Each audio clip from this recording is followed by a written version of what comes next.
আচ্ছা আমাকে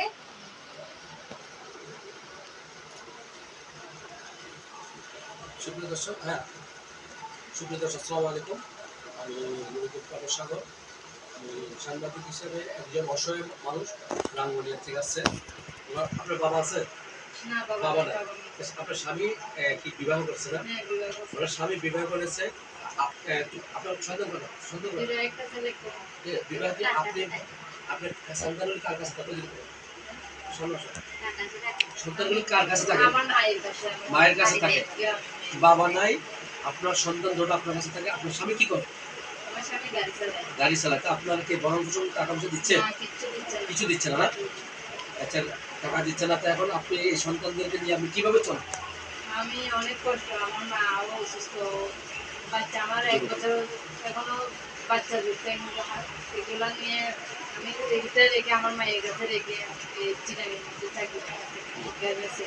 আচ্ছা, গার্মেন্টসে চাকরি করতেছেন। তাই আপনার বাচ্চা বড়টার বয়স কত? 3.5 বছর। 3.5 বছর। আর ছোটটার বয়স? এই 1 বছর। 3-4 মাস হবে। 1 বছর। এখন আপনার স্বামী আপনাকে 1 টাকা ভরণ পোষণ দিচ্ছে না।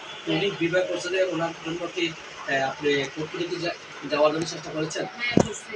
কিন্তু কোথাও সহযোগিতা আপনি পাইনি। আচ্ছা, যাক, এখন পরবর্তী আপনি আমাদের সাংবাদিকের কাছে সমাধানের জন্য আছেন।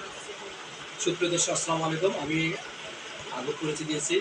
আসলে মানুষ ক্রাইমের কাছে আসে সাহায্য সহযোগিতা পাওয়ার জন্য। অনেক দূরের থেকে রাঙ্গুনিয়া, পদুয়া, রাঙ্গুনিয়া আপনার ঠিকানা বলুন তো কাইন্ডলি। রাঙ্গুনিয়া পদুয়া রাজারহাট। রাঙ্গুনিয়া পদুয়ার রাজারহাট থেকে এখানে একজন অসহায় মানুষ পশ্চিম পুলিশে। পশ্চিম পরিষ্কার থেকে। আপনার নাম জেসমিন আক্তার। হ্যাঁ, বুঝছি। স্বামীর নাম কি বলছেন? মোহাম্মদ সুমন। মোহাম্মদ সুমন। মোহাম্মদ সুমন একজন গাড়ি চালার ড্রাইভার।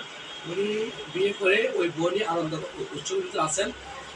এই জেসমিন আক্তারকে বিয়ে করে 2টা সন্তানকে রেখে 1 টাকা দিচ্ছে না। মেয়েটার বাবা নাই, একটা অসহায় মেয়ে।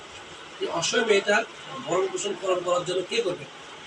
এখন মানুষের আইনের প্রতি গেলে আইন চায় প্রমাণ বাইর করতে সাক্ষী বাইর করতে মেয়ের জীবন শেষ হয়ে যায়।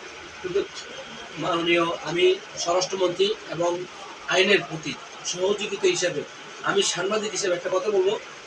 আমাদের কাছে যারা আসেন, আমরা আইনের কাছে তাদের কাছে পাঠাই। আপনারা দয়া করে এই অসহায় মেয়েটার পাশে দাঁড়াবেন। আমি নিজের লেখক হিসেবে একটা আলোকিত জীবন বলবো ওনাকে দিচ্ছি। বই পড়ে লাভ কেবে? বই পড়ে তো পেট ভরবে না। কিন্তু বই আমি একবার যেই মানুষকে কিছু জ্ঞানের জন্য আমাদের কাছে আসলে অনেক মানুষ সমাধান পায়। সাংবাদিকেরা সবসময় সত্য তুলে ধরার পর আইনের কাছে পাঠায়। আইনের কাছে গেলে বিভিন্ন রকম মানুষ ধাপ্পাবাজি করে মেয়েদের অসহায় মানুষের পাশে না দাঁড়িয়ে যাদের টাকা পয়সা আছে তাদের কাছে বেড়ে যায় সহযোগিতা। মেয়ে জেসমিন আক্তার এখন তার ছোট নিঃস্ব বাচ্চা যেটাকে নিয়ে তিনি ঘরে থাকবেন। তিনি এখন গার্মেন্টসে কাজ করেন, ঠিক মতন যাইতে পারেন না। বাচ্চারা কে বা কারা দেখেন? আমি মাননীয় প্রশাসন এবং বিজ্ঞ আইনের প্রতি সহযোগিতা কামনা করব এবং আশা করি আপনারা এই দৃষ্টি আকর্ষণ করলে এই অসহায় মেয়েটা যেন ভবিষ্যতে তার সন্তানদেরকে নিয়ে সুন্দর চলতে পারে। আসসালামু আলাইকুম।